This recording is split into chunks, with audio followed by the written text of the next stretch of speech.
Hello and welcome to Exhibitions of Speed. Today we'll be working on our newly purchased 2024 Carrera C4S. Today we're going to be doing an install on the exhaust system. We got some components from Fabspeed that look pretty fantastic, and I'm excited to show you what we got in store. For those of you that have experienced the new 992 Porsche Carrera platform, these cars are incredibly fantastic in terms of performance. One thing that this car is lacking though is a little bit of sound. Compared to the 992 GT3, this car is very quiet.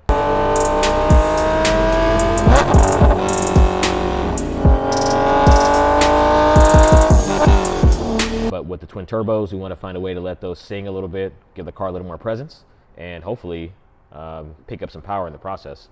So what we're going to be installing today is actually a few components from Fabspeed. We work with them to acquire their high flow catalytic converters, the KIES valve controller, as well as their shorty headers. The goal for this particular project is to go as far as we can as possible with the Porsche Sport exhaust system that this car came equipped with. So we'll keep the valves, we'll keep the Porsche Sport exhaust, but we will free up some power and some flow. So one of the components I'm really excited to kind of play with is this KIES valve controller. As you know, the factory exhaust system has the ability to open and close valves.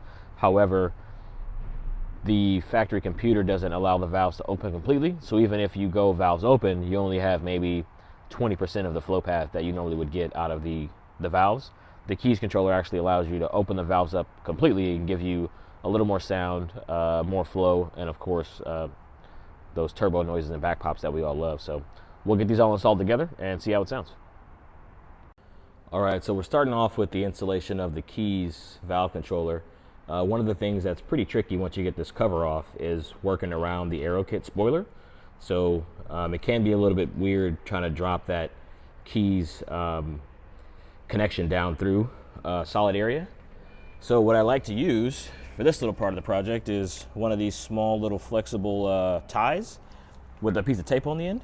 And essentially I ran this up through the bottom of the car, through the area that I could see, in order to reach up to the top, tape it to the controller, and then bring it back down.